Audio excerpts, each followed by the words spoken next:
Lumfi Deff, Lumfi Deff, Lumfi Deff. Kan moy Fatou Samba ak Lumfi Deff. ak Lumfi Deff bu fi borom nekkee nañ ko celebrate.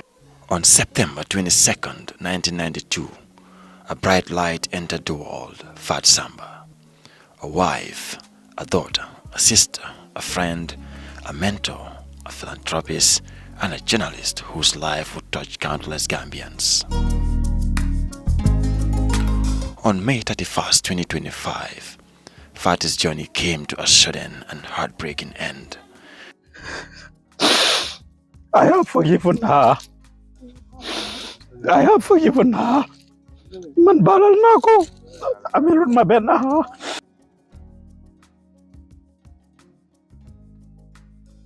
tere mooy Fatou Samba di country coordinator bu Gambia Talents TV ci la ci bàyyeekoo. muy ji li nga xam ne moo dal boromam.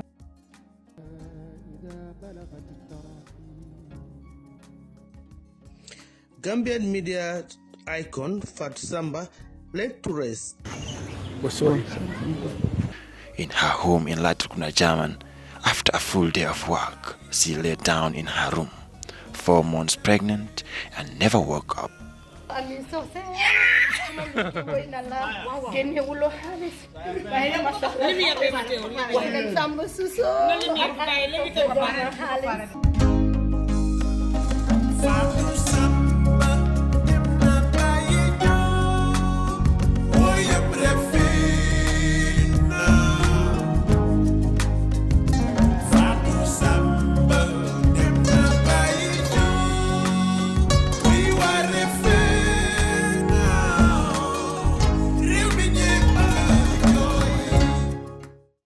Her passing sent shockwaves through the nation, leaving a void that will never be filled. Yet Fatou's story is not defined by her passion, but the life she lived, a life of resilience, dedication, and unwavering service to others.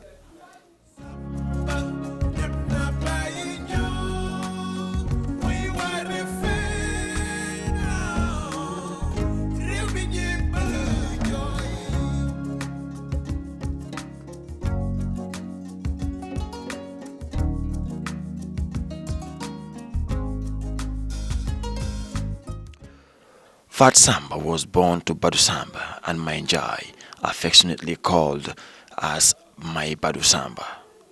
Dëkk ak Fatou Samba ak Mai Njai waaye man sax tur yooyu family wu suma gémmiñ gi Mai Fatou Samba laa ko de ooye Mai Fatou Mai Samba noonu laa leen de ooye suma ñëwee saa yu ma wéetee suma nekk nag dinaa fi ñëw man wéetaay moo ma daan indi fii ndik phone bi fi nekka jàmm bi nekk si kër gi soo ñëwee welcoming bi nekk si néeg bi fii nda bu yaaga bi ak dëkkandoor bu yaaga moo dee indi mbokka yaay Fatou Samba nekkoon ku baax doon suma goro bu baax tax na ba suma taaw bi ma fa am yaay Asan lañ ko tuddee waaye xamut yaay Asan xamut ko dañ ko nax ne ko yaa Faat Njaga mooy sa tooma muy ñaw di ko jox su ñëwee ne ma lii pour yaa Fatou Njaay la ànd gi neex lool te yàgga Seen maam ñoo daggal imam Cheikh Tidiane Cissé dëkk bu dëkk si biir de Baye Niass ñoom Sambeen yi nii seen kër a ngi jàkkaarloo jumaay Mawlana célébration si boori Mbargo bi foofu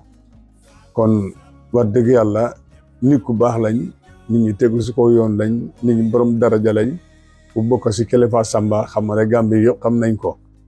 Papa Assane di papa si yaa Fatou man ma papa am ñoo def xaleel yaa boobu ñu ngi nekk bachelor ñoo dëkk together suma sister am accident nekk Angleterre di jël treatment yaayam di ma toogaaleel yaay Mbadu muy tooma yaa Fatou Samba muy yaa Faat Njaga Njaay ñu dëkka moom juróomi at benn kër géteen ko xam nga dëkki waaye ndongo moom neexut waaye jigéen bu yaa Fatou num mel tey ci toomaayam la ko jëlee parce que toomaayam dafa uufoon njabooti ñëpp ci kër gi moom rek mooy woon jigéen ci suuf ñun ñëpp ay ndongo dëkkoon ñu primate 26 yaa Fatou bi mu juddoo dafa fekk man maa papaam mu jël ma def ma papaam jël papaam def ko brodaam su ma introduce a nit sax man maay papaam Aïssa ak anti Aïssa mooy yaayam ñun la ñu dee introduce si nit ku mu mun a doon.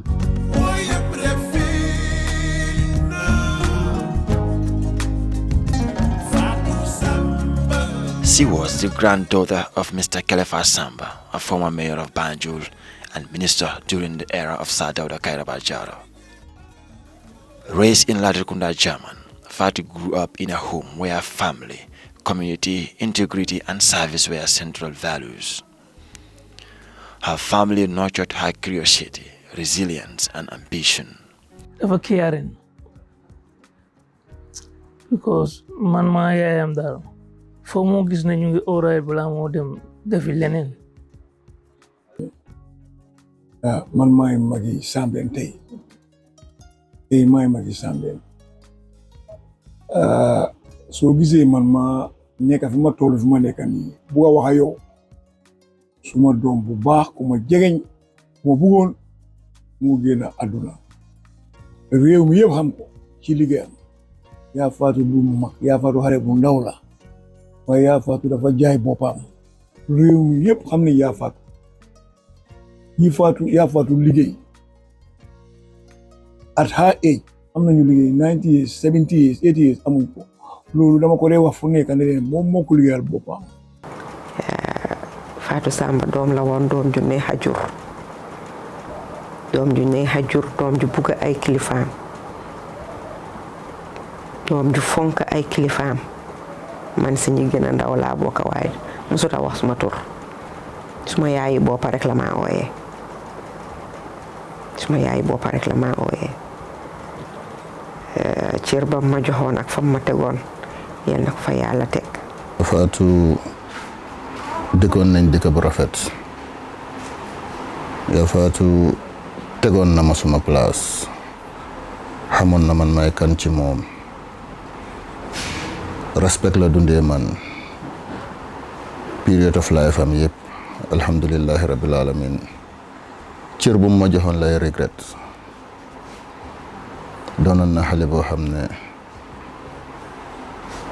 bàyyi xelam ci waajuram yi rek doyoon na ma ci moom lu bari. yaa Fatou de doom joo xam ne la macha allah tabaar fakala doom ju buga waajuram yi doom ju buga doom aadama yi doom joo xam ne dafa free bugut kenn mer fu mu toll mu ngi reetaan loo nit ñi jël yaay ma papaam buga leen ba buga dee bugut ñu xiif bugut ñu mar luñ soxla mu ngi cee daw rek man de gisuma fu mu xulóoyee wala fu mu xeexee yaa Fatou foo ko gis bu ñami nga njëkk a gis foo ko gis bu ñami nga njëkk a gis mu nekk nit koo xam ne tey na dal na fonk na liggéeyam buga liggéeyam nag moom daf ko jël def ko ci biir xolam bi xam nga dafa am liggéey yoo xam ne yow yaa ko di bugal sa boppa moom nag dafa buga liggéeyam fonka liggéeyam.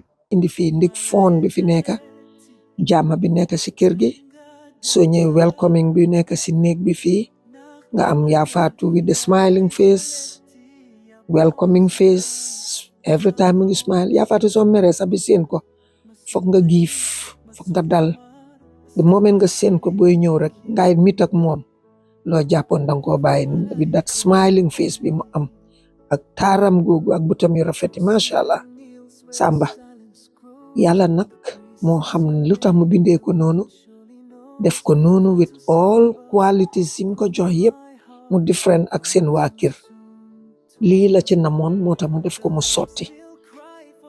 yaa Fatou am na sutura si boppam am na suma defal sax papaam du ko yëg dama ñëw fii su ma gisutee benn bés dina ma kool papa Assane suma papa laa laajte danaa ñëwuloo fa tey wala nii ma bàyyi suma soxla ma ñëw fu lay woon suma next kër daal parce que dëkkuwaay bu yaaga Banjul moo indi ñu nekk mbokka suma yaay sa yaay maama ñoom ñëpp yaa Fatou lañ tudda soo man ku tudda Fatou rek yaa Fatou laa ooyee ma ko juumee sax benn ko Fatou Samba yaa Fatou laay wax waaw mu nekkoon xale bu am sutura.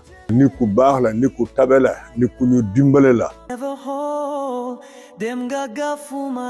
Even as a young girl, She displayed qualities that would later define her career: leadership, courage, and natural gift for connecting with people.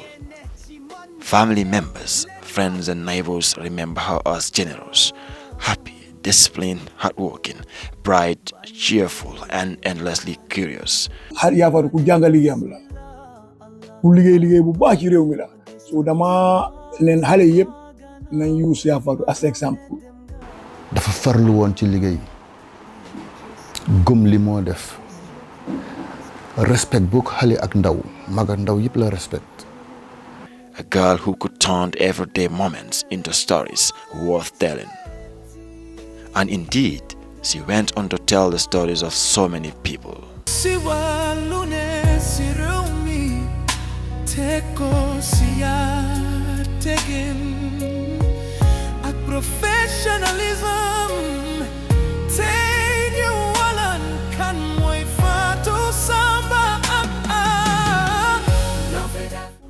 Fatou attended St. Teresa's Primary and Upper Basic Schools and later Gambia High School, where she excelled academically and socially. Ci li ma jot a xam Gambia High la jàngee St. Teresa's mu dem Gambia High School bim nekkee Gambia High dafa daan read news dafa bokkoon ci student journalism club bi seen journalism club bi even bim génnee àdduna sax am nañu bari ñu ko crédit ci loolu ne man moom si boppam expérience na ma ko ne daf daan taxaw foofu di read news nu mu ko dee defee du dee baax yenay she doesn't speak correct English and schoolmates sami di ko ree ba mu ne ma bés oustaz Senghor seen oustaz toog na mu ne assembly bi ne yéen a ngi ree kii dina àgga foo xam ne kenn si yéen du fa àgga.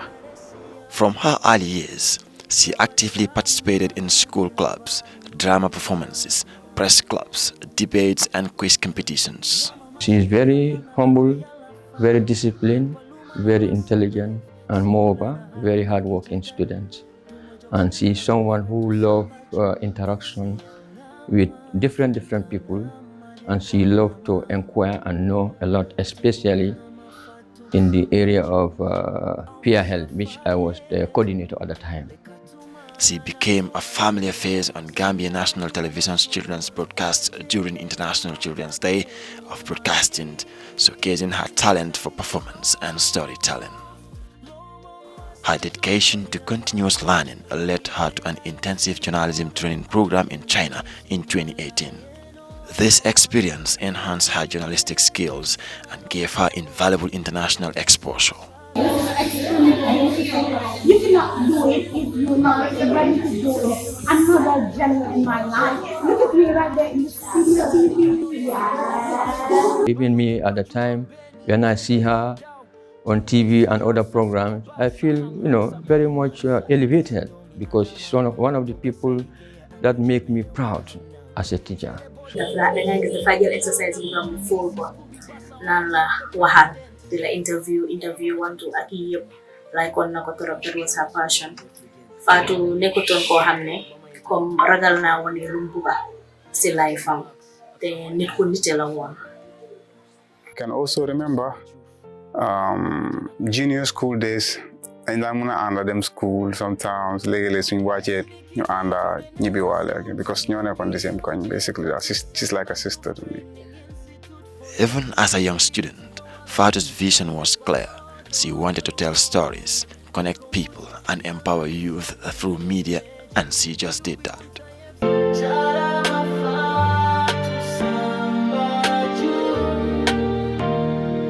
Demulo sinenja barsama bujambuge ala buga kubuga nyaka. Think media, think Fatou Samba. She worked across all sectors of Gambian media, newspapers, radio, and television. Fatou did it all. Lim def si lim xam war naa mun naa wax ne moom lim achieve si media bi man achieve ma ko.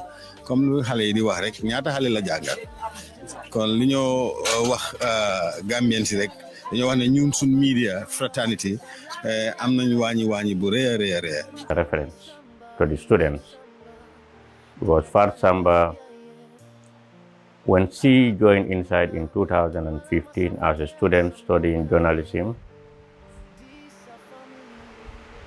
she was excelling.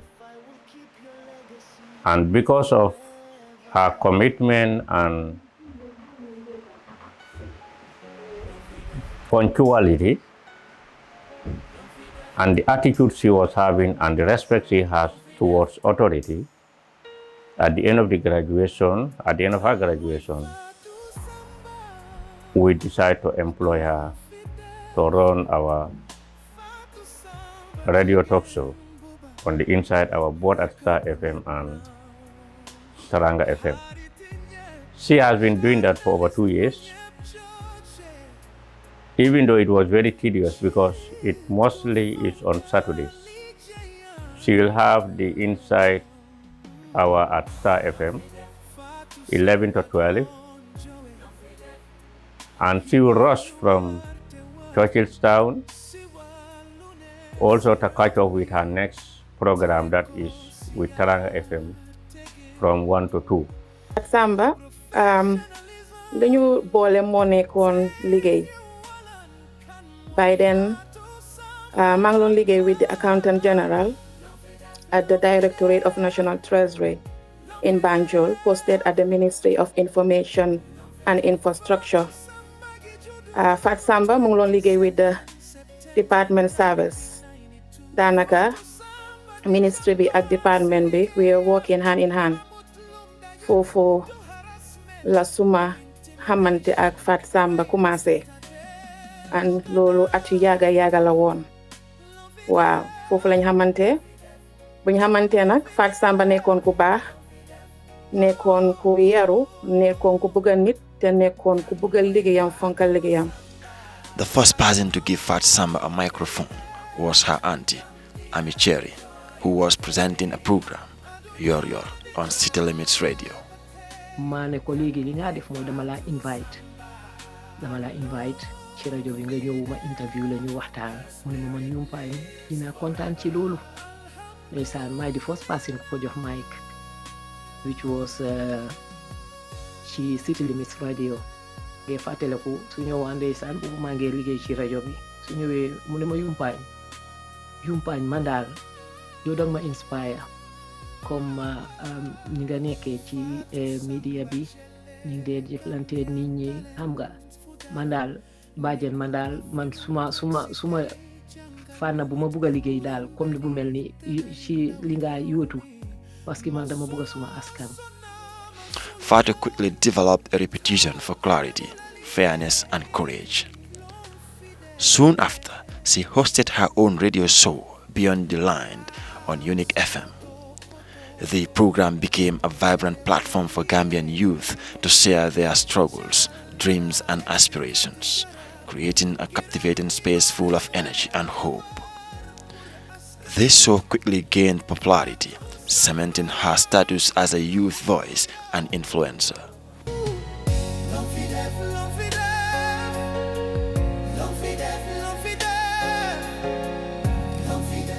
By her teenage years, under the guidance of Isa Davis-Ann, Fatou became a freelance journalist for the Gambia government newspaper, the Gambia Info, now Gambia Daily, from 2012 to 2018.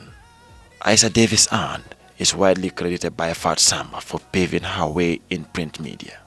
I believe so much young people da ngeen war a liggéey gis nga man suma former boss muy Aisha Davis-Ann fu ma toog dama ko dee gërëm. So suma benn collègue Mutar Diallo moom moo ko isi si man mu ne Fatou mu ne dafa bugg a nekk journaliste ma ne ko ma ne ko ok bindal dara nga isi ko so mu dem poème la njëkk a binda mu isi ko ñu dem through it ñu publish ko so noonu la relationship bi starté ngee dem school waaye from time to time daf dee binda su bindee dama ko dee na ko isi si man su ma ko isilee dama ko dee edit su ma ko edité ñu publish ko ba bim jeexalee school ma ne ko Fatou nga ne danga bugg a nekk journaliste soo bugguma ngay idol léegi mu jeexal school rek ma ne ko danga start di ñëw si office bi mu ne ma may ma 1 month ma ne ko déedéet duma la may 1 month ma ne ko 1 month pour lan ma ne ko léegi may naa la 2 weeks nga noppale ko after 2 weeks boobu man maa ngi dëkk kaani fing every day man maa ko yóbbu ñu ànda boobu suñu office baa ngi Banjul every day ma isi ko mu ñib si noonu lañ starté bi position amee si office bi ma recommend ko ñu dem interview ñu employ ko. In 2013, a pivotal moment transformed her life by tuning into a program hosted by Fatou Samba Joof on Gambian Talents Radio. Fatou saw possibilities that would shape her future. lu tax Gambia du dem show ngeen nekk di déglu Pa Ousman Joof nekkal leen ci gannaaw microphone bi. Iva Sarr will join me shortly. Last week show bi nag was very interesting comme ni ma ko waxee. affaire APRC am na ñoo xam ne call nañ ñu si afterwards di share seen 2 cents. fii la ñuy waxtaanee li lembe suñu réew man Pa Ousman li may def ba tax suñu dëkk du dem kanam yow mii di déglu di seetaan li ngay def ba tax suñu réew suñu dëkk du dem kanam. She reached out, and what began as a simple connection blossomed into mentorship, collaboration, and ultimately a deep and enduring partnership. Fatou may not have been the first employee of Gambian Talents Promotion, but she became its heart and soul. Her passion for bringing people together fostered unity among scattered freelancers, creating a supportive community where everyone felt valued and empowered. Lumfi Deff. Lumfi Deff. Lumfi Deff. Kan moy Fatou Samba. C'est avenue exclusive. Mun na am yo tey nga ko soko seet. ñëw bi rek dafa neex ñu ñëw nga ubbil ñu kanam ñu ñëw nga waxtaan ak ñun kon nag ñu ngi laa jaajëfal bu baax on idea yow naka nga gisee NPP as a party. jëgg naa dama toog rek gis ma baag mi yëpp fekkat leen xool leen mu ñoo liggéey ci jamono ji dama kii jëgg ja lu waral yaakaar suma sant bi tegal mooy jaga alhamdulillah sant yàlla because ñun ñëpp benn lañ liggéey bi ñun ñoo ko bokk yow yaa ngi Gambia Talent Promotion man maa ngi ci bi liggéey bi benn la yow you are very active on the social media man ñun ñëpp di seen audience bi la foog naa daal bennoo daal moom moo gën a am solo. li nga man Fatou nekkoon na kii ci man lu baax la woon nangoo liggéey gëm li moo def am sutura ba pare nangoo def li moo def ci teg ko ci yoon tamit. Fatou Samba as a board chair mun naa wax ne man tey mun naa wax lu bari ci yoonam ak liggéeyam du def dara lu mu réeroo man su ma bu nekkee def maa ko Fatou créé na groupe sax pour rek na update for a board chair loolu soo gisee mu def ko pour xëy na su mënta ñëw mën a wax ak man pour rek may am frequent update li am si lu nekk du def lu ma wax du am problème waxu koo man te saa yu Fatou amaan meeting ak man dina make sure Pa Ousman du ko si meeting su dugg si meeting bi Fatou du ko def su ma ko def Pa Ousman amuñ ko mu ne ma mami nañ ko koor rek dina ñëw ma ne ko kii bu ñëwee du am njëriñ suñu meeting bi dafa soona léegi la tida mu ne ma waaye na waxal ñun rek loolu ku ko def mu ngee def loo xam ne bëgg naa def lu just bëgg naa def loo xam ne transparent na bëgg naa def loo xam ne tamit tegu na ci yoon. She's a kind of woman who makes things happen in terms of putting effort to whatever we want to do. Fatou Samba memorable moment bu ma am ak moom boo xam ne mënuma koo fàtte loolu bari na parce que soo gisee man si gannaaw caméra bi laa doon nekk waaye ñu bari xam nañ ma turu moom surtout ma Semester Avenue suñ demoon daf ma dee forcer ñu génna si lii bi caméra bi man ak moom amoon nañ joking relationship boo xam ne ñu bari dañ fooguñu woon ne sax suma boss la dañ foogoon ne comme dañ doon liggéey noonu rek. parce que liggéeyam dafa doon def mu dajeek toujours ñu bees parce que day am benn projet bu am bu bees su ñëwee ñu ne bon projet bi dañ fi soxla benn Mandinka artiste benn Yoruba artiste benn Igbo artiste xam nga day gis ne artistes yooyu yëpp day bi muy njëkk a dajee ak ñoom ci studio bi rek dafa mel ni dafa yàgg liggéey ak ñoom loolu moom lu moo jaaxaloon la ci moom so ku mënoon connecté ak nit la te defe naa nit su mënee connecté ak ay nit rek lu gën a am solo ci àddunaam daal am na ko. moom nekk na nit koo xamante ne nit ku baax la yemul si am liggéey bi kese bu den daf la day jàngal like family issue comme soo ñëwee nga am problème sax nga ñëw nga wax ko dafa ñëw mu solfal la ko moom daal comme yéen a daal si ñun yemul si comme nekk boss rek yéen a daal si ñun. daf ma di advice dama di kaf ak moom reetaan xam nga bon relationship boobu naa laal Fatou Samba ku baax la woon si man. Because Fatou dafa nekk koo xamante ne she's all about laughter jokes anga and then fu mu nekk daal everybody daf dey make sure everybody is comfortable Lulu, one thing la loo xamante ne I can remember from childhood and growing up si liggéey bu mu nekk ak si liggéey bu ma nekk so dañ dee understand nga so she's very supportive, she's very helpful because da nga gis ne any opportunity bu mu am most of the time what she does is try to bring it back home. So someone like that mooy loolu daal so she's a very great person. And I think loolu lu ko waral mooy si nit ki la she was somebody who did not look at anybody with a different. She looked at everybody the same. Nga nekk president, nga nekk ordinary citizen. I think my last conversation ak moom mooy ne ko yow foo dem rek dinañ la xàmmee foo dem. When Fatou Samba is at any press conference, the ministers knows there's somebody there. Mom, she was a friend to everyone in the media, not only Kerfatu. So ñun suñu fii ni from Charles, man suma boppa, and all our reporters, kum tasel, dafa joke ak yow, dafa wax ak yow and everything. So it's like that family relation yàgg na fa between Gambia Talent ak Kerfatu. And for Fatou, I normally used to look at her just like myself. If you see Gambia Talent, you cannot even know the position, her position. She's almost involved in everything. Yeah, sometimes she will be the one fixing things. A lot that we will all learn from Fatou as a colleague and somebody that has really played a very integral part in the Gambian media landscape. 22nd September 1992 Fatou Samba di jambar si liggéeyam amut lum dayut do harassment do intimidation way musuta dellu gannaaw Lumfi Deff.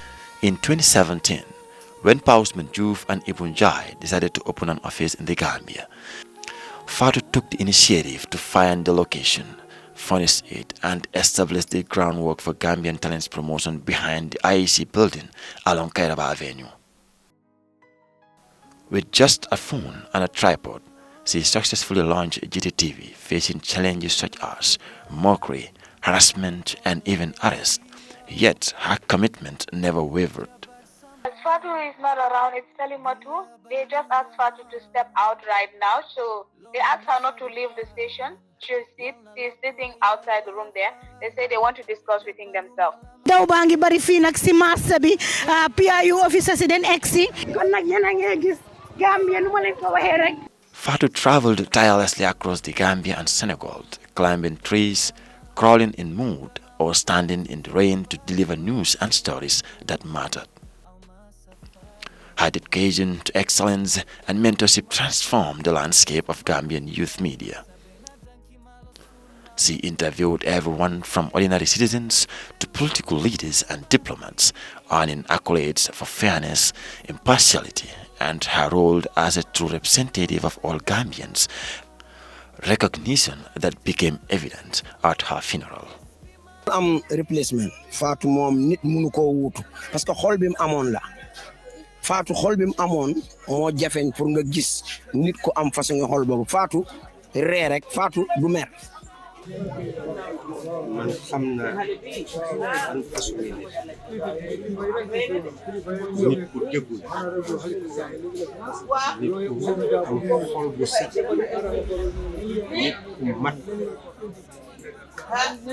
loolu jàngee leen ko ci moom bés bi ngi mel ni school pour wax yi ñoo wax ku ko dégg mu mun cee jàngee maa ngi dëgëral nit ku dëggu la nit ku mandu nit ku nite la to positivity to advancement and impacting the life of aspiring young Gambians and mom she's been doing her work with passion, dedication, and commitment.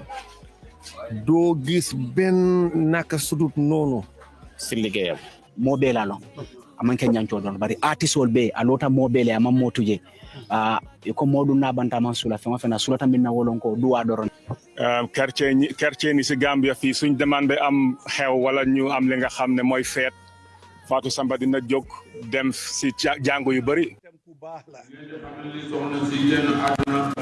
waaye moom mbaaxam duñu wax guléet duñu yéem ndax Allah duñ koy nawee bari matta waaye njobooti suñ bàyyi alaaji Kelefa Samba ak lépp lu bokk ci moom bu baaxee bu oyofee bu rafetee jikko loolu lañ séentu ci ñoom ndax ñun dund nañoo góor googu ba yàlla jëlee ko fi musta yàq lenn musta fekkee luy yàqu liggéeyal na réew mi ci mboolem fànn yi benn mu yujjee borom mu bàyyi fi njobootam ñu continuer loolu comme que nag taa bi dafa xaw a xat ku ci toppa sagoom wala nga toppa li nga xam. Fatou moom mi wax dafa liggéey ci ronam te nekk fa ba léegi loo xam ne jege na juróomi at mu nekk ku baax Fatou nekkoon ku baax te nit mbaaxam nag mbaaxam ñi nga dëkkal ñi nga bokkal ak ñi ngay liggéeyandoor ñooñu ñu ko mën a xam. Fatou Samba ni ma interviewé mu ko raw interview hecci daabo toujours mu ngi sa hecci daabo te li ñoo wax yëpp ite réew mi la boot Fatou Samba réew moo ko taxoon a jóg nit ñëpp wax rek xale bu baax la woon yal na ko yàlla yërëm rek ko aljanna muy ci lu bare du ci bugg àddunaam rek waaye ci dégguteem tamit parce que loolu moo jafe si saa yi nekk nii nga nekk ndaw danga dee yàkkam ci bugga lu bari ba nga xam ne dangaa fàtte jub dangaa fàtte yàlla te loolu daf la dee def nga def mistake yu bare sant yàlla nag purpose am in life fii la ko yàlla emal dañoo ne rek li ko yàlla indee woon si àdduna fa naa ne accomplish na ko ba moo tax mu dem.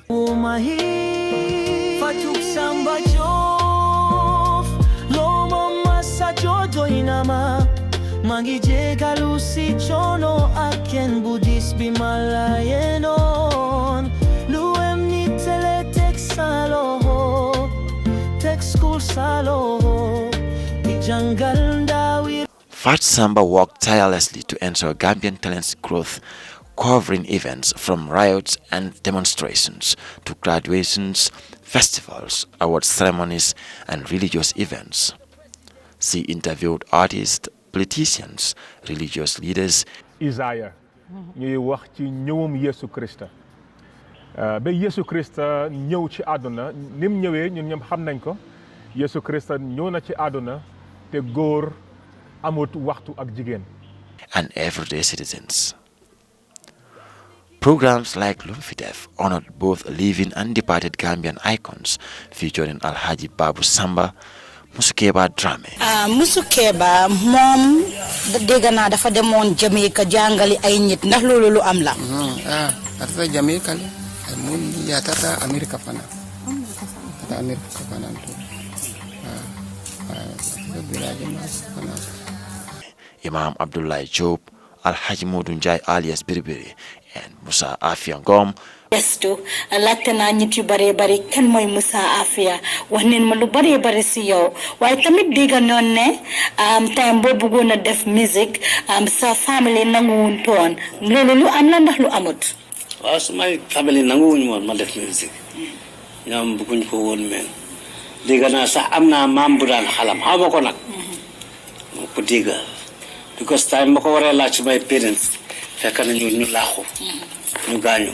Baye Matar Dramé, lawyer Ousainou Dabo. fii rek loo gis nen ne yàgg nga si lool over 51 years yaa nekk one of the longest serving lawyer fii si biir dëkk bi naka nga di dundee yu mel noonu. well yenn suma toogee xalaat naa ne was it me who really said this or was it man ndax man maa wax li ndax man maa def li. Mustafa Njai, Tough, and many others. Tafa Njai nooy nuyoo. man loolu Demba Sène Ndiaye ndaw Demba Sène Biram Bula Ndiaye ak la digel Bula Ndiaye. She also hosted the famous Korite and Tobaski Road to Ndewenal shows, highlighting how Gambian celebrities and public figures celebrated Eid al-Fitr and Eid al-Adha. ka ay Mali jëkkëram nekk Amerika di si soxo banna man moo ma solal.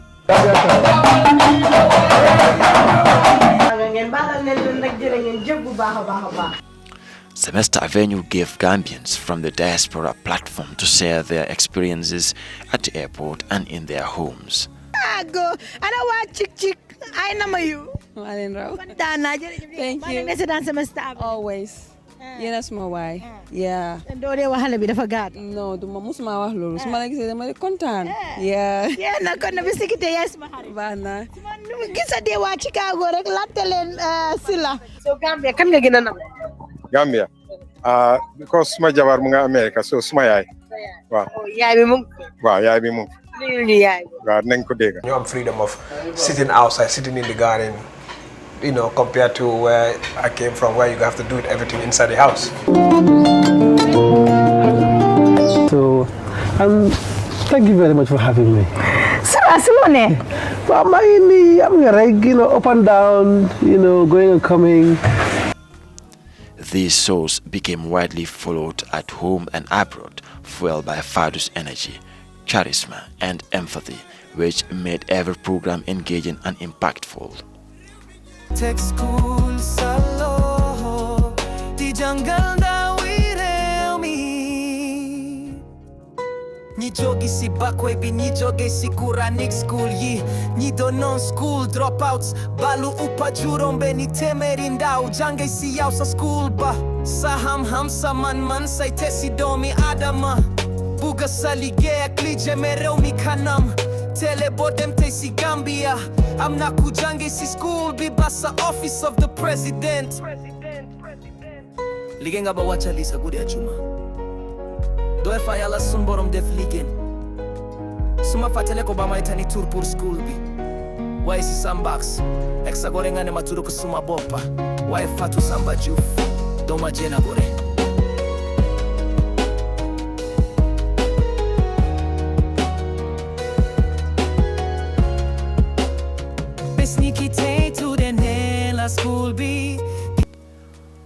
Shortly after the Gambian Talents Office opened, Fatou facilitated the establishment of the Gambian Talents Multimedia Training Institute for Youth Employability, now named the POJ, and Fatou Samba Training Institute for Youth Employability.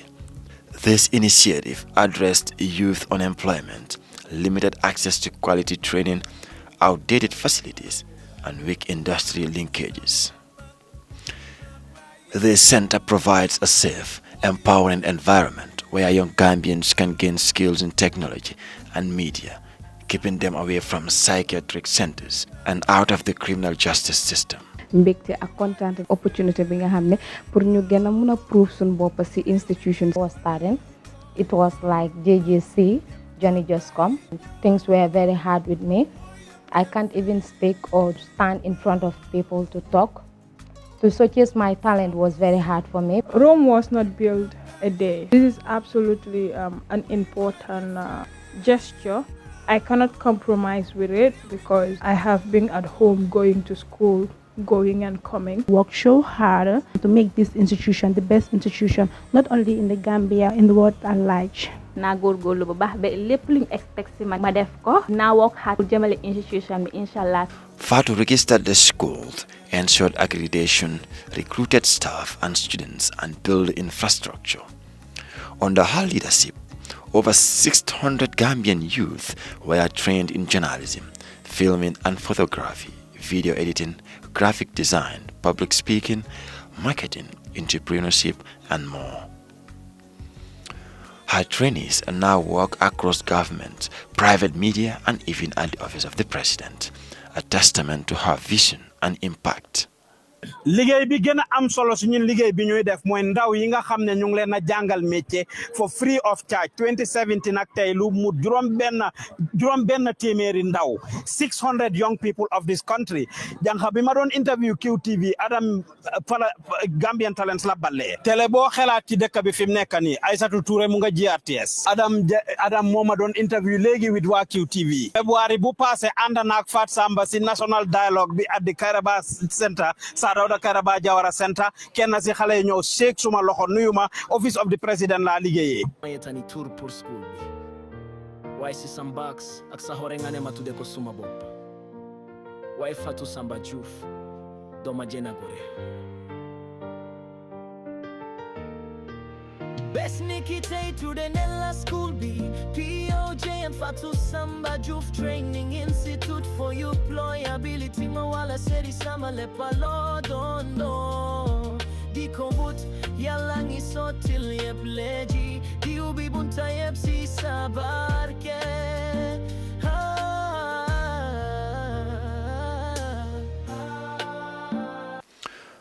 Fat was more than a journalist.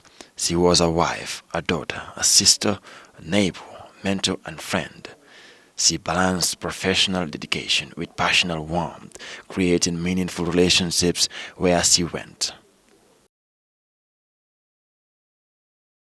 In March 2023, Fatou Samba and Fatou Samba Joof announced their impending marriage. Fumalaya jaleti demga Nakama dem fumalaya jaleti ya bounty man ya gawanti Masuma if masuma mar astuma tilim dikyo Fumalaya jaleti Pa Usman kneels where the silence grows. The breeze says your name, the wind surely knows. Fatou Samba, queen of my heart, gone too soon, torn apart. The lambs still cry for Tobaski's day, but joy ran from Gambia and faded away. I touched your clothes, but you weren't there. Just a scent, a tear, and an unanswered prayer. Vumalaya jaleti, nahnamaden, bugurigi haje, malamba lalbida jomala, sama hojek majoy. Vumalaya jaleti, la ilaha illallah Muhammadur Rasulullah, Allah rekaman. You were my son, my safe, my soul. Now I'm half a man, never whole. Dem gaga fumalaya jaleti. Fatou Samba Joof, satar, sayaru, sajonge, sahol, sajom, sayene, chimanjole, lenma.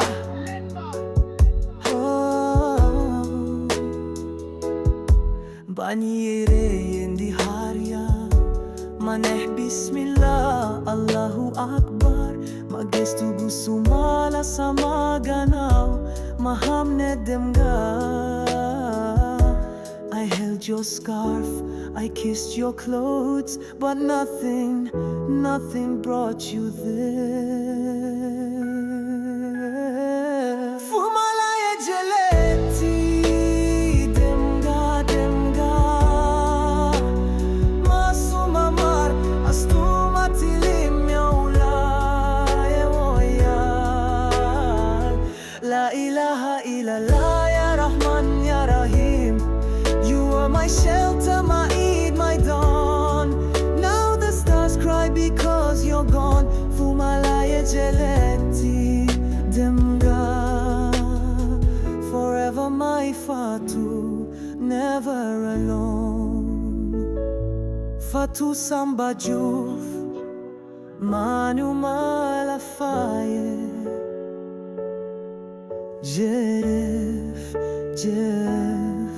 Sambach, demga fumalaya jaleti.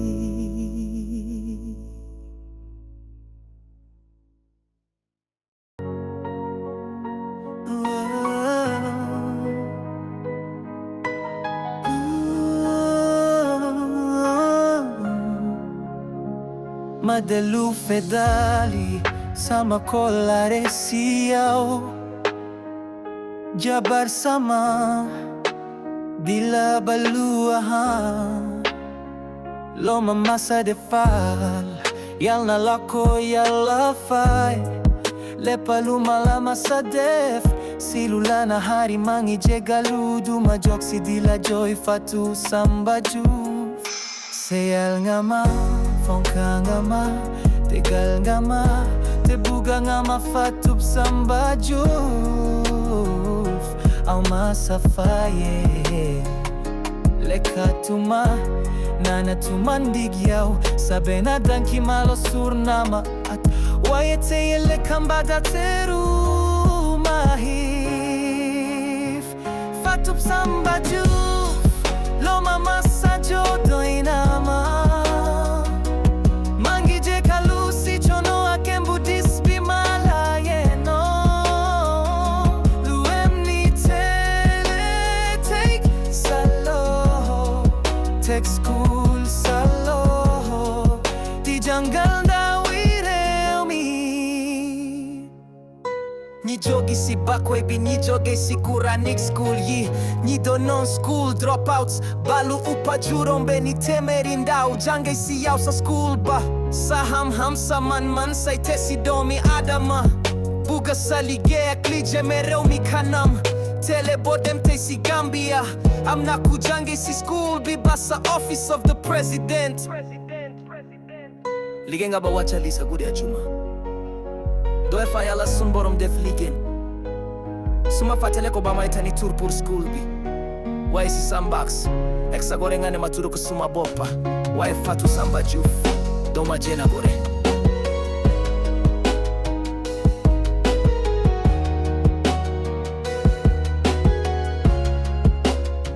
Sneaky tay to the Nela school B POJ and Fatou Samba Joof Training Institute for you plug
Fatou Samba Joof Demulo sinen jabar sama Bujambuge yala buga Kubuga nyaka An unexpected yet thrilling union.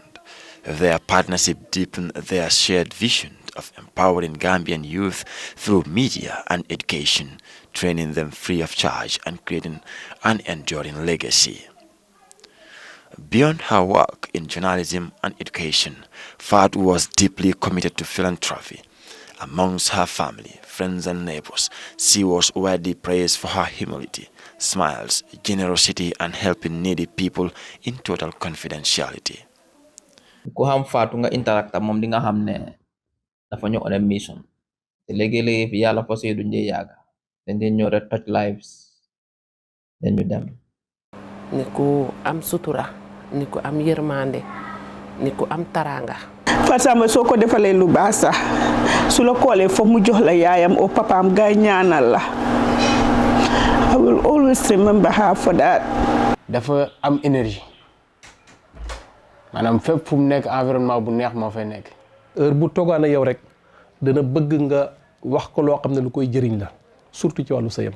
papa takkee la mu indi ko fi mu won ñu ko mais mu mel ni moom ñun ñoo màggandoo juddoondoo kam ku nekk Banjul. Fatou am na discipline Fatou honest na Fatou is hard working wax naa ko hard working waaye dafa dem be moom definitely it seems ne daf ma surpass. dafa too attached woon si man torop. She was so caring, helpful, the encouragement yum dee jox yeneen youth si pour ñu bokk si media bi rek loolu rek daf ma kontaan loo si moom ci laa xam ne nit ku baax la. liggéeyam daal man ci loolu laa ko gën a mun a nawee parce que nit ci fekk liggéey dafa am lu bari sooy jàngal liggéey nañ la jàngal éthique Fatou am na éthique ci liggéeyam ba pare am na jël na complexe mu teg ko fale xam nga ñeme na liggéeyam ba pare fi mu dee dem fi ko liggéey bi dee jaral daf dee dem di extra mile all the time ci man parce que suma doom mu njëkka bu ma ko amee keroog la ma woon moom mooy kan si àdduna suma mbëggeel ak moom bés boobu duma ko mos a fàtte ba mu maa sangoo suuf parce que gënal na ma lu bari keroog si àdduna taxawu na ma fu ma kenn taxawul si àdduna moo tax pour ma fàtte ko si àdduna du yomb. man always lu baax rek la ma dee xelal di ma wax ne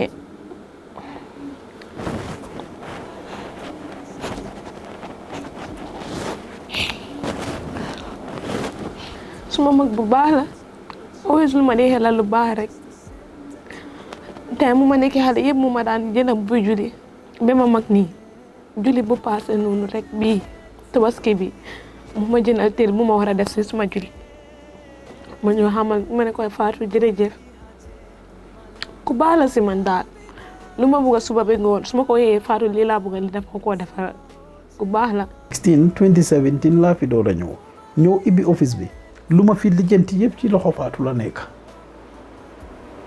di ma fi ibbi yëpp lu ma fi setot ni yëpp ci turi Fatou la nekk ci turam la nekk. She was very honest ku xam boppam la woon ku mandu la woon ku doylu la woon te ku mënoon a use little resources yim am la pour def creative ways of making things happen.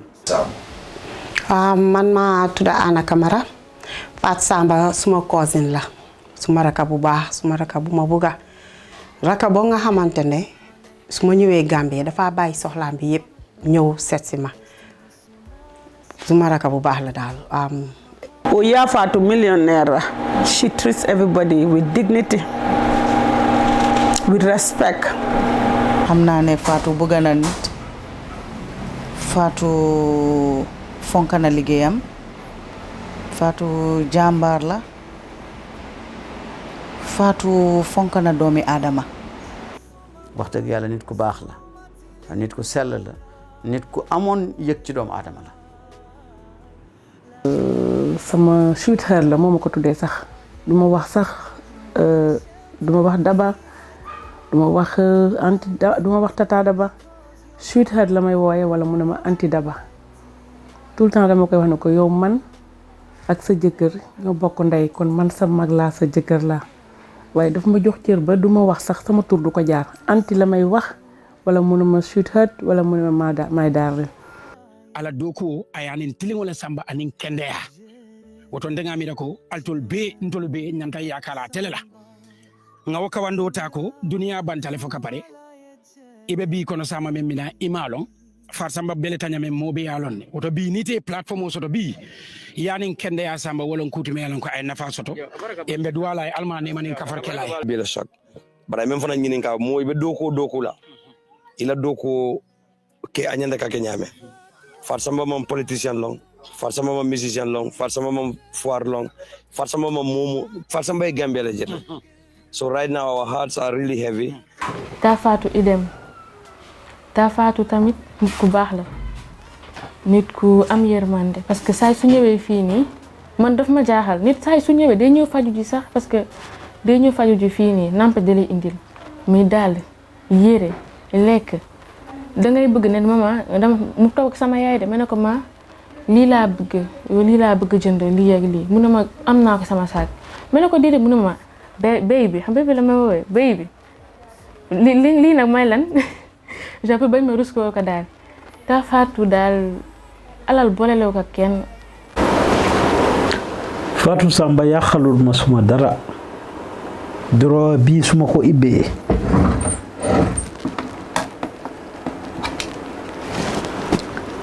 These are broken memory cards.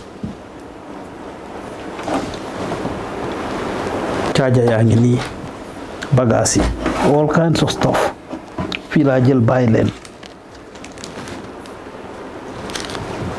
foo ci ibbi fekk fi ay bagages. She protected stuff for me. Du jël dara te joxuma ko ko. Parce que dafa amoon a huge impact ci media in Gambia. So why not legends don't live long. She had a knack of forcing you to answer the questions, and she puts them in the most polite way with a beaming smile.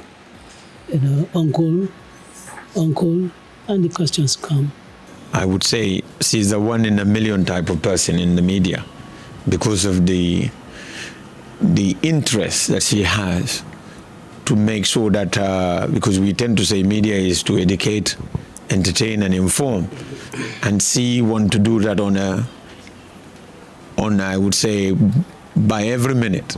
Parce que am na a dividing line, of course, the professional job bi mu ngi fa woon waaye tamit personal relationship bi mu ngi fa, so that was a rare thing because ñeneen ñi dañ emotion daf leen dee carry too much or political difference daf leen dee carry too much waaye moom she has established a very good relationship with everybody, you know, and ñëpp ko respect tamit because fu mu dugga rek lim soxla daf ko dee mën a am. Journalist bu xam bot la ku xam waxin la tam ku jéggiwut mag ñi la loolu man xam naa ci dara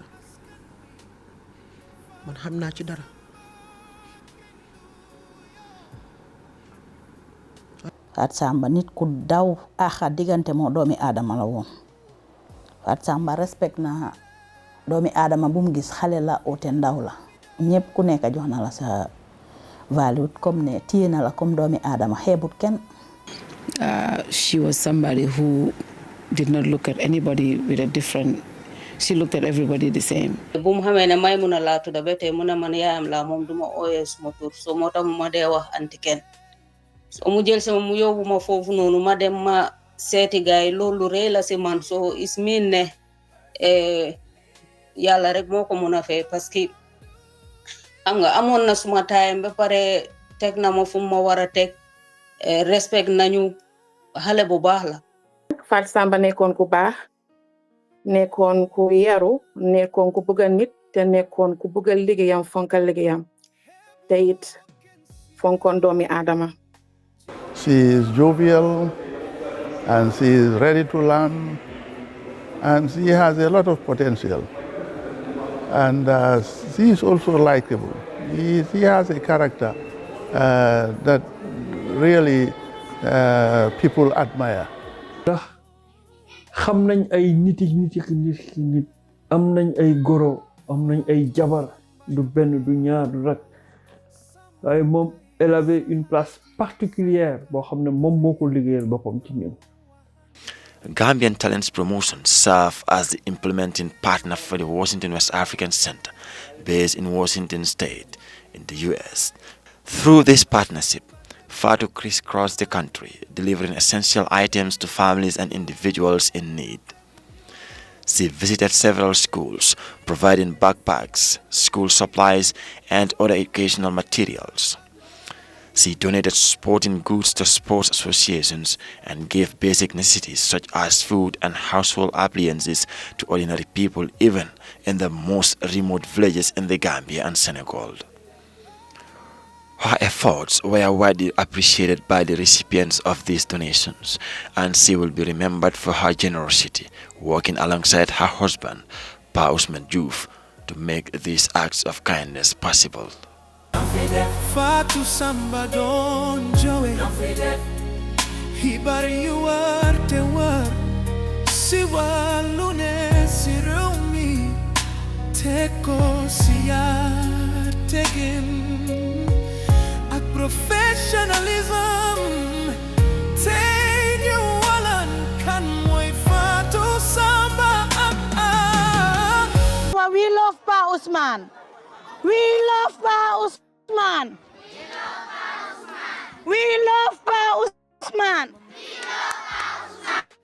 We love Wowak.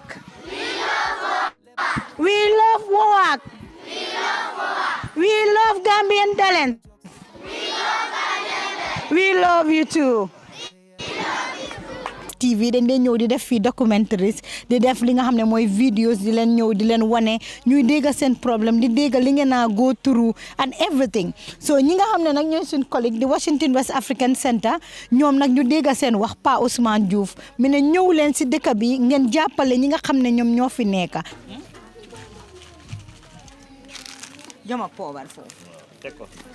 naam sa yaay amut o sa papa amut Pa Ousmane tamit si di sim daala loolu la soloon bu mu doon ñëw fii di dem school si Farafeñe daf daan téye bidongi diwlin enu ko di diwtiir di jaayal yaayam sate din kende do nanga nga nyosoto pour ka din dolu makoy na soma alifalu so lafta men na Pa Ousmane I understand ko karam bungo kontanata ay men be kidan fumala ya jaleti demga nakama dem fumala ya jaleti ya bounty man.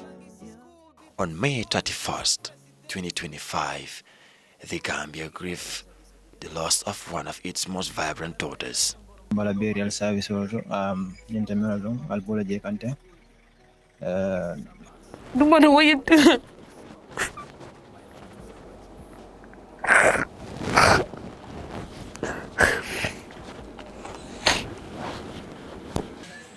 Fatou Samba yéen na mottale ar ndawam ci àjjana fi daw si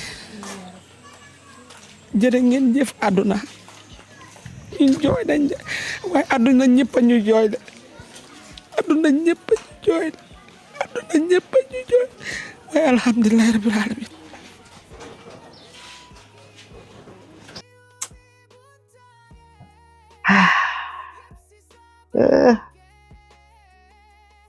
lu ñu jox rek ñu jëla xam ne loolu moo gën si ñun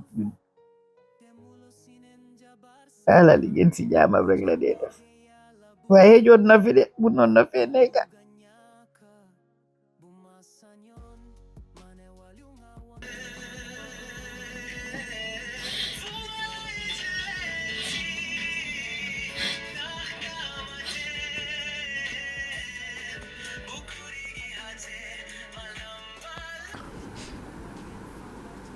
Samba, oui.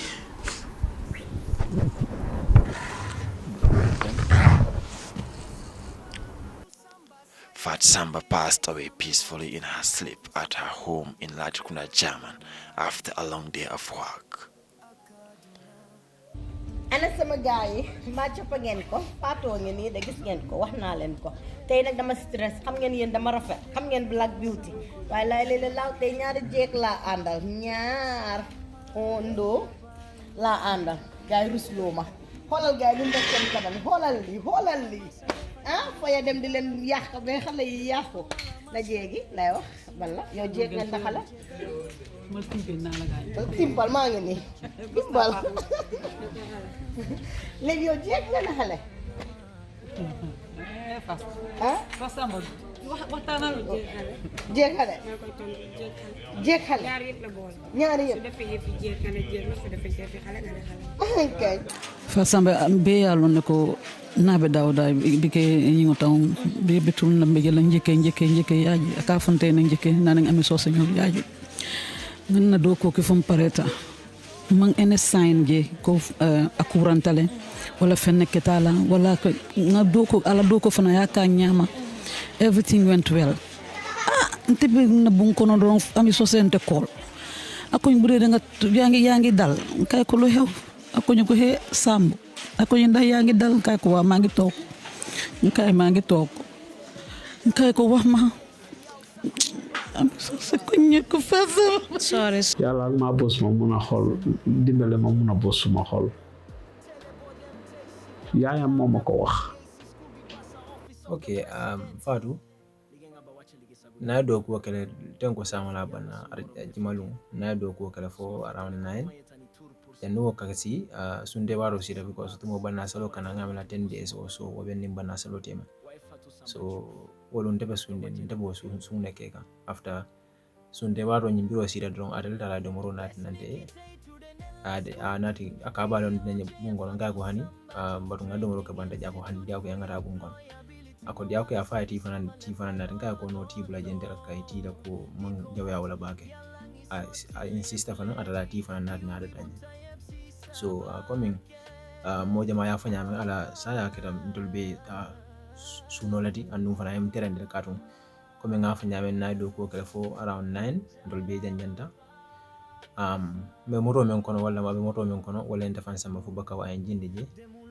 somanda wala sibit longti natna moy e ka bandale Fatou de ndol na do ko kele adu jumali woni adu jumali woni mbiri ndara do ko la kabirin somanda la do ko ke fo sudo dogo ni mo tumala min bi dem dogo ni kono momon sanja wala mi alon ko ka ko min ko ni asaha tale wala ko min ko samala banda tan momon sign no jabala kaida for at the last minute from abe dogo wala for last minute nsa bo non fam Fatou atela sawar dan tade because abe dogo wala for last minute do kono daga fay ko la mo wala muta la mo wala muta mo nyanta ka sey sai ya bi mo da woto after sin do dara su kono nga boy dole taje mi alon ko ngol be do ko laje adis wala ngay ko atase Fatou dandan kasi wol ni Fatou nata ta ay mo dol dandan min ben jam ma fon la ntani dol tata min ben tolla ma fon la so birim furata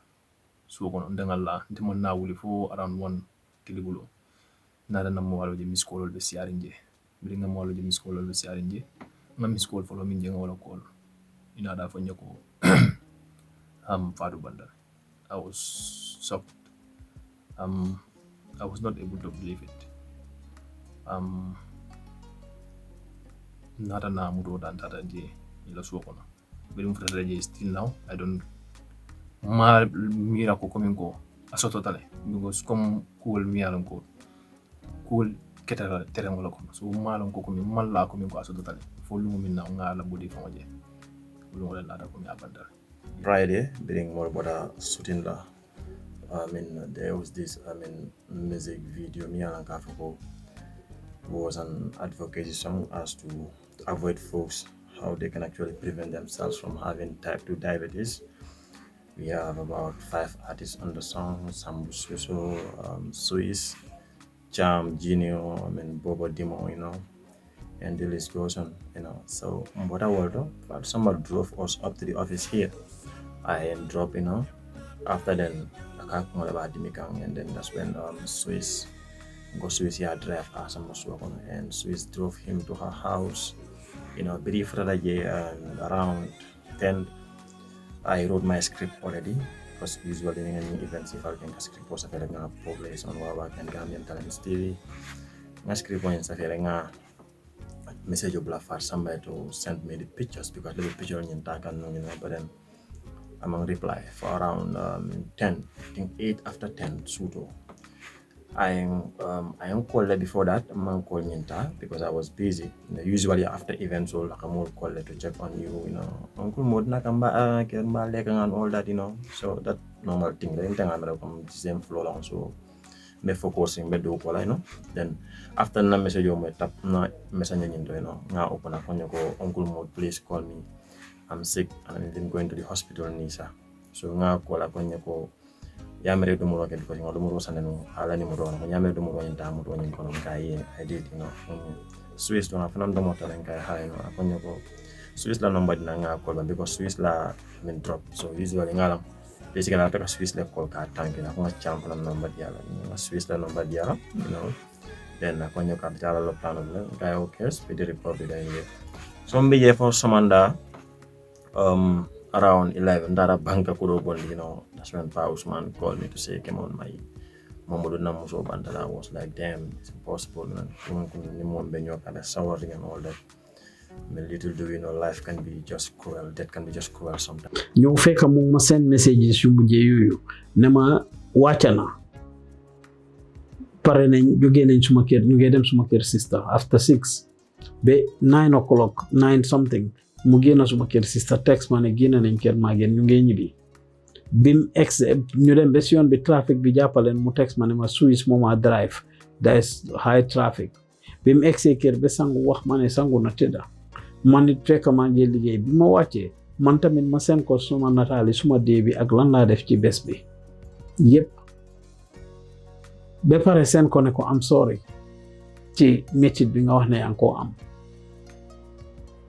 ci métit bi nga wax ne yaa ngi koo am man tamit am extremely tired ma ñaanal ku ne yàlla na ko yàlla may wér ma tëdda bi ma jógee it was very strange because after 10 hours of not talking ma war a jóg gisuma a call a text a message from Fatou some pictures and videos that was strange I called her multiple times she didn't pick up ma text ko jëlut ma call jëlut ma text jëlut WhatsApp Messenger Facebook Messenger everywhere she wasn't picking fekk maa ngi saf sa benn ma dugg si biir wanag bi di seben rek yaayam call ma jël téléphone bi mu ne ma Fatou de bim ñëwee démba dañ ko offoon reer nanguuta reer mu ne nañ ko bàyyal ba si suba si su xëyee dina lekk léegi nag boobu ba tey am nañ ko ba soona nanguuta jóg nok nañ ko ba soona nanguuta jóg bunta bi nanguuta jóg ma daaji bunta bi fekk mu ngi falaat noonu laa di yaayam rush leen ko mu ne ma ñu ngi koy ji ma yóbbu lopitaan ma ne ko yóbbu leen ko to any hospital whatever it takes ngeen inform ma let me know fal nañ ko yóbbu mu ne ma Kanifing ñu try ba soona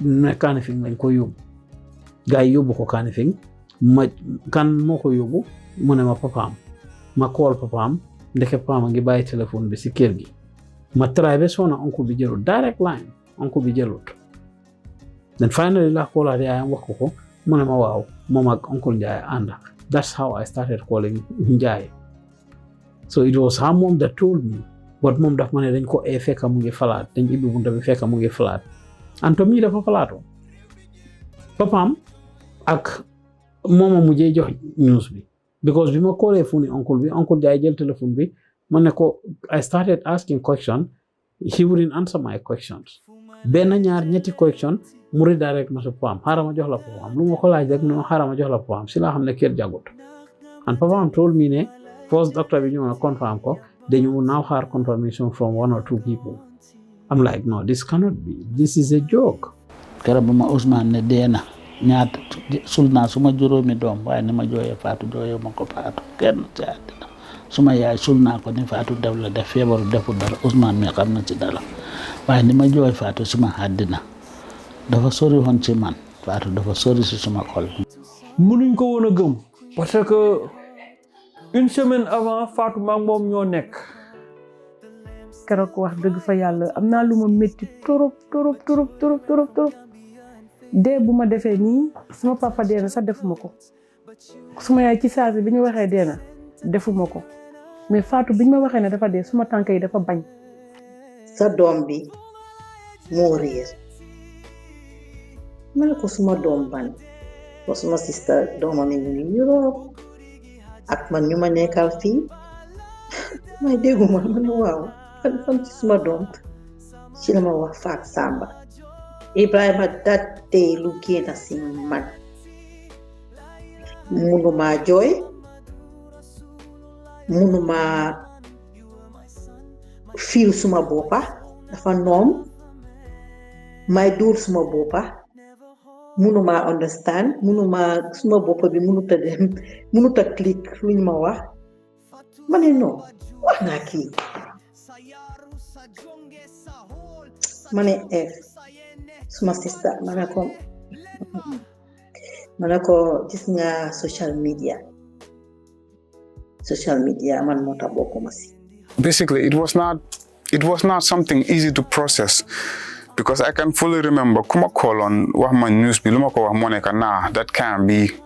So what I did moy dama convince koku non ne news bu ma wax like possible am munta neka. So koku non sila mane okay maybe wrong information la am. And then I remember luma defat moy ma ubbi suma parenteer bi yundu because anga suma nekkee suma seet ci kaw suma ubbee suma parenteer ma day gis gaay seen kër si laa yundu cappa few nit a ngee dugga di génn but I still come xam naa ne yes something is going on but I didn't want to believe it until the people from the office called me before my pick call bone on Silahane. Yeah, this is something that happened, and then you know one of the hardest moments of my life because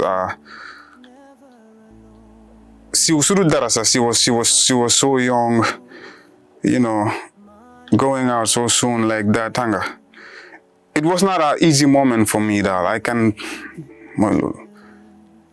But thankfully, I was with someone there. Put my process loan at that time, but it was really something very hard to take in. Fatou fooguma woon en tout cas bi muy dem tàggoo te fooguma woon ni guddi bi ma toog ak moom noonu mooy mu jël fois bi ma koy gis damay war a dem jàngi nii am examen ma toog ci BRT bi toog di jooy ba te benn tata benn jour ne ma looy jooy ma ne ko dara. I was really shocked te ba léegi dee bu beetee noonu musuma koo am ci kaw suuf fu ma toogoon ci tuugu bi suma jabari ma mu ne ma xanaa lu xew ma ne ko ñu ne Fatou Samba dafa gaañ moom foofu la xamee moom. ay bëgguma toog sax di xelaat des li bés boobu bés la bés boobu duma ko mus di fàtte in my life. That shock, that heartbreak, that heartache. aduna yëpp jaale nañ ko aduna yëpp jooy nañ ko aduna yëpp jooyle nañ ñu. Because I think a week before she passed, bu ma ko callee ñuy def arrangement for the Tobaski road to Ndewenal mu ne ma siis mënuloo ma am because tay maa ngi jàpp my dad is not feeling good. Saturday boobu noonu gaay wax ne dafa réer buñ ko yëgee diggante guddi samedi ak dimanche man dama ko gënta te lu ma ko gënta dal na suma xel because man du anybody laa dee gënta.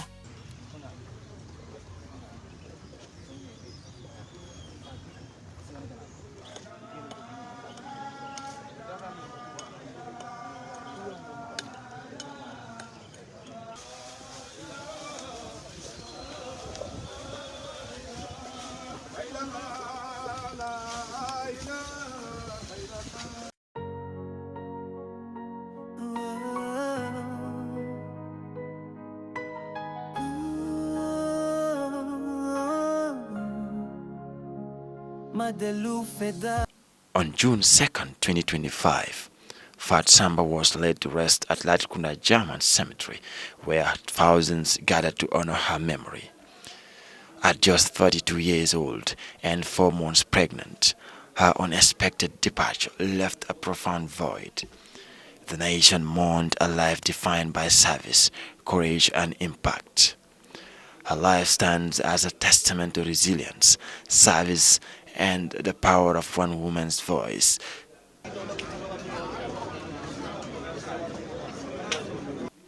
Even in passing, Fatou brought Gambians together. Politicians, musicians, religious leaders, diplomats, and ordinary citizens, all united in prayer, celebrating her goodness. Fatou received the prayers from people of all faiths around the world.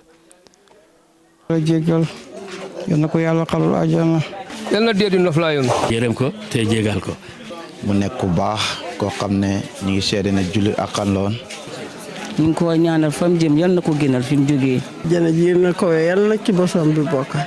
yal na ko yàlla xare àjjana yóbbu ko si jannatul firdawsi gën a kawe. Yal na yàlla suñ borom bi yërëm ko waaye xare ko aljana firdawsi. Yal na mottale ndawam aljana firdawsi yal na xippee aljana. We always continue to pray for Fatou for Allah to grant her eternal place in Jannatul Firdaus. For Fatou Samba Joof, the death of Fatou Samba caught him by shock and total surprise. While accepting the will and decision of the Almighty Allah, he has continued to struggle with the pain of this loss, going through different episodes as he adjusts to life without her.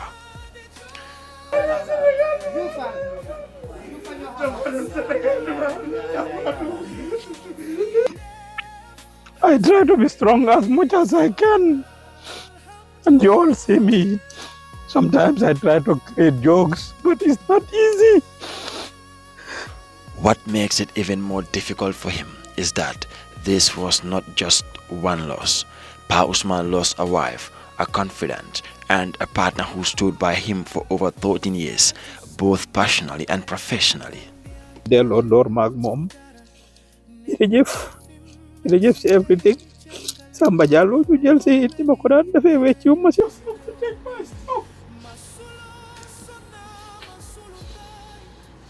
I don't want to leave any liability with them.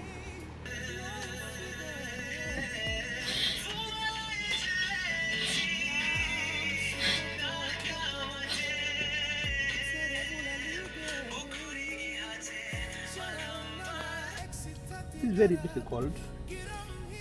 Nga ñaan Yàlla may ma gën ko mën a muñ. Tey mooy suma second last day fii inshallah. Ak xale yi si office bi wax naa leen ñu toppatoo la office bi buñ la disappoint buñ ma disappoint. He also lost their unborn baby, a child he longed to see, and an employee he believed could never be replaced. At Fatou's funeral, Fatou Samba Joof declared that although Fatou did not have a university degree, he would not have replaced her, not even with a PhD holder. This was a testament to her loyalty, her unmatched dedication, and the genuine relationship they shared.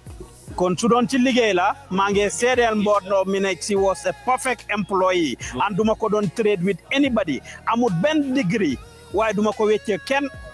Fatou Samba continues to honor her regularly, renaming the institute after her, dedicating the Semester Avenue show to her, maintaining a strong connection with her family, and carrying on the initiatives she was most passionate about. jublu ci taxawal legacy Fatou li nga xam ne moom la fi bàyyi ma tàmbali ko moom mu gëmoon ko comme ni ma ko gëmee wecci turi institution bi nga xam ne moom dafa mébétoon ne nañ ma ko tuddee man ngir Gambia dañoo suul jëf ngir Gambia suñ liggéey ñu bari suñ génnee àdduna si lañ leen di bàyyi xel mu ne pour ñu am luñ ma fàttale ko ñu tuddee institution bi POJ Training Institute for Youth Employability yàlla def moom mu njëkk maa génn àdduna foogutoon ne moom maa njëkk a génn àdduna dox ci loolu pour gis ne tur boobu wecci nañ ko ba yokk ci moom turam gis ne programme yi mébétoon weda pour Gambian Talents wala pour boppam wala famille pour gis ne mébét yooyu yëpp antu nañ dinaa ci dox di ñaan yàlla may ma xoli muñ ba ma continuer di def li nga xam ne moom la wax nii ne moom laa bugg a def. nation o ñi nga ak as Gambia Talents mooy rek Fatou Samba fu mu bàyyeekoo yaa ñu jël foofu dali ko commencé foofu waat dali ko continuer because Fatou Samba ku ko xam na ne liggéeyam bi caaxaanewu ko woon. ni interview bi di waajal birthday-am xam nga soo leen ko def at bu nekk duñ ko gaaw a fàtte waaw man loolu rek laa jàpp at bu nekk daal ñu di ko fàttale ko. Fatou Samba de xanaa ñu di ko tuddee nit oote ñu di ko tuddee place yi parce que yàlla def na ne moom dëddu na bàyyiwut fi njaboot bàyyiwut fi dara understand man lu ma doon gis yéen comme students yi ak yeneen yi su nekkee ne nit yi mun nañ koo jàppale di tuddee comme Pa Ousmane nu mu wax de daf koo tuddee place am bi ak yeneen place yoo xam ne yu important la. mooy nit ñi di ko fàttale ko di ko jaanal te ni ngeen jëkkalee di def Semester Avenue ngeen tuddee ko lu baax la te foog naa noo fàttale ko Pa Ousmane tam a ngi wax ne school bi dinañ ko tuddee. I think on the behalf of the company lu ñu war a def moo nekk génneel ko sarax in a way not ne comme nga génne ay lekka wala xamane sarax yi yoo xamante ne comme nga ne maybe defaral ko loo xamante ne kon benn yoon nga koo def ba dafa nekk di benefit nit yi continuously. The only thing advice I will give to the team is that let them remain steadfast and then continue what the legacy that Fatou has left behind and let them not relent in their effort. because meaning where Fatou stop, they can go even do more than that. dëgg la jëkkëram gërëm na ko te waxut waxi pour praise jabaram de jabaram noonu la mel ci moom. jóge ba America Seattle laa la wax nga xam ne vol 2 kii ngay jël da ngay ñëw New York Dakar Gambie xam nga loolu métti na waaye moom xamatul fan la nekk ndax Fatou ëppaloon na ko loolu Pa Ousmane ñëw na aéroport fii nii def fi lu nga xam ne ñëpp dañ yaakaaroon ne dafa dof jëkkër bu mel ni Pa Ousmane yombut de yombut moom. Pa Ousmane dafa ñàkk xarit dafa ñàkk àndandoor dafa ñàkk jabar ñu ko ñaanal yàlla na ko yàlla may xoli muñ.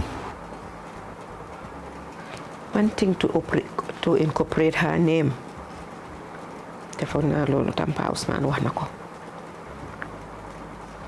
def turam even at the airport suñ fa mu ne def a billboard of her like the Semester Avenue area bi fu ko dee defee a billboard of her charities like are well named after her.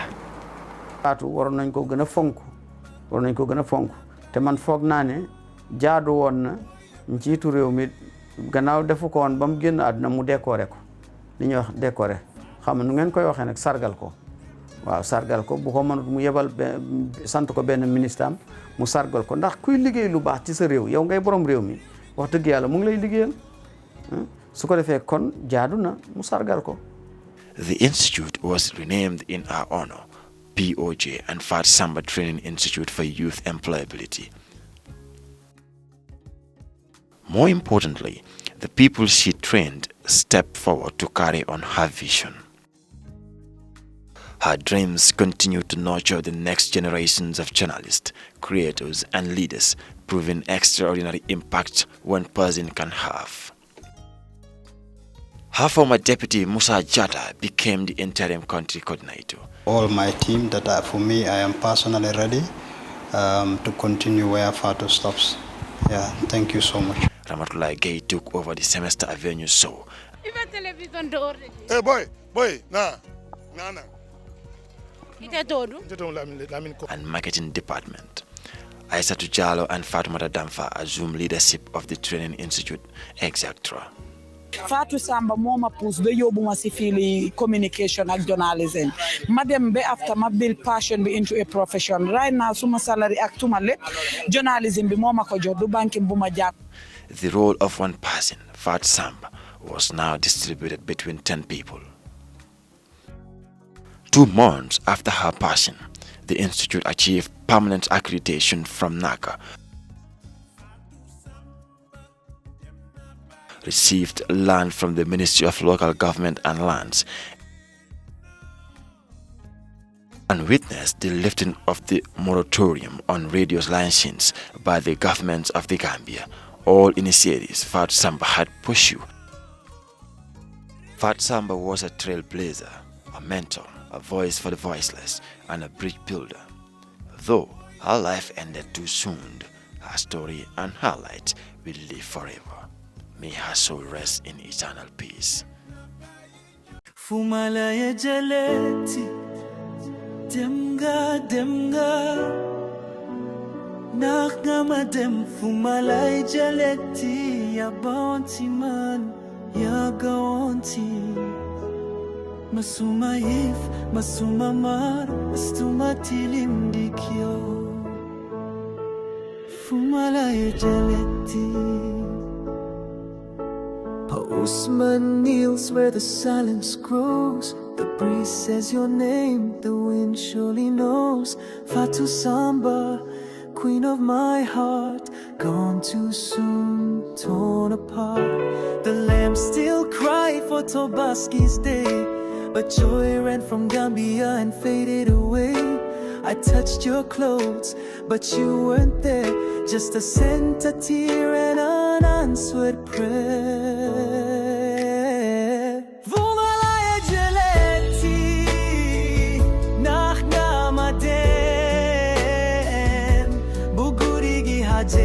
malamba lalbida jomala sama hojek majoy fumalaye jelenti la ilaha illallah muhammadur rasulullah ya Allah rekaman. You were my son, my safe, my soul. Now I'm half a man, never whole. Dem gaga fumalaye jelenti. Fatou Samba Joof, satar, sayaru, sa jonge, sa hol, sa jom, sa yene, chi manjole, lenma.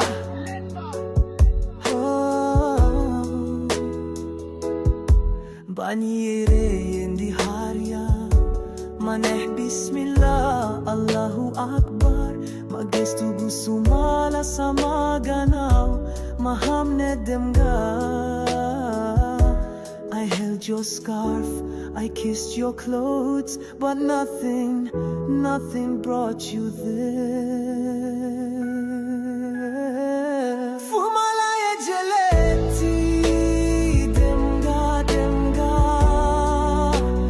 masumamar, astumatilim yaulay, la ilaha illallah, ya Rahman, ya Rahim. My shelter, my Eid, my dawn. Now the stars cry because you're gone. Fumalaya jelenti demga. Forever my Fatou, never alone. Fatou Samba Joof, manu malafaye. Jeref Sambach demga fumalaye jeleti.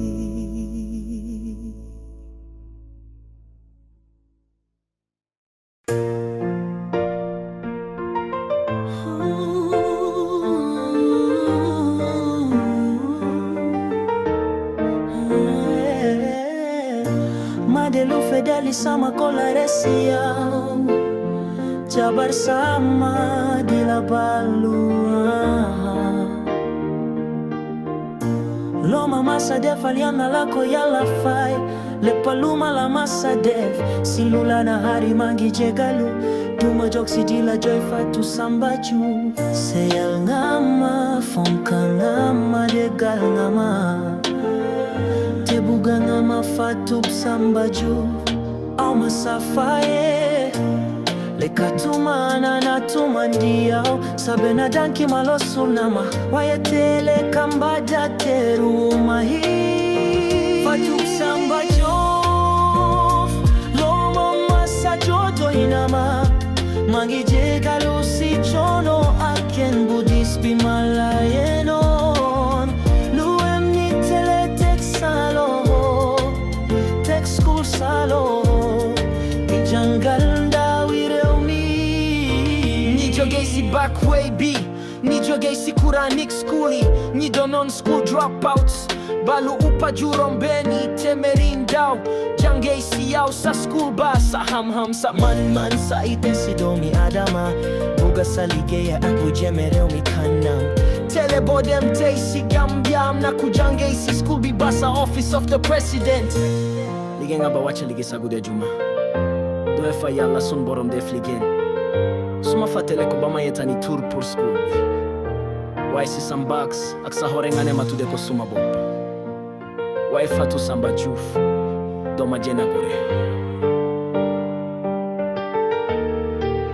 Best Nikite to the Nella school B POJ and Fatou Samba Joof Training Institute for Employability Mawala Seri Sama le palo dondo Dikobut Yalangi sotil yep leji Diubi bunta yep si sabarke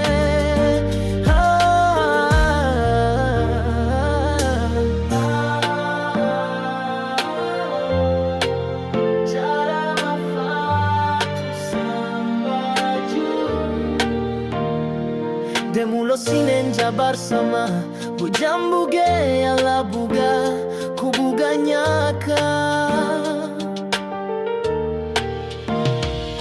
Gumasanyon mane waliunga wonte hamunko.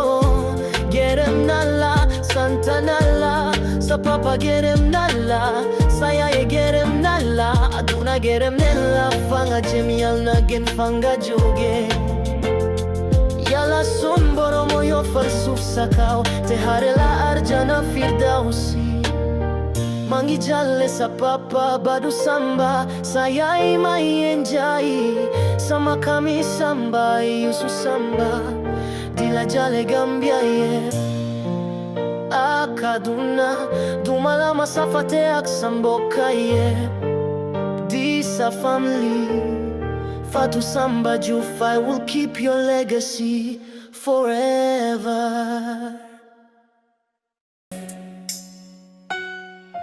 Lumfi Deff, Lumfi Deff. Kan moy Fatou Samba ak Lumfi Deff. Fatou Samba jigéen booba raka bu ñépp naaw, xariti ñépp, journaliste bu ñépp jooje, njiit ku fonka liggéeyam. Fatou Samba doon jowe xibaar yu war te war si wàllu ne si réew mi te ko si yaa tegin.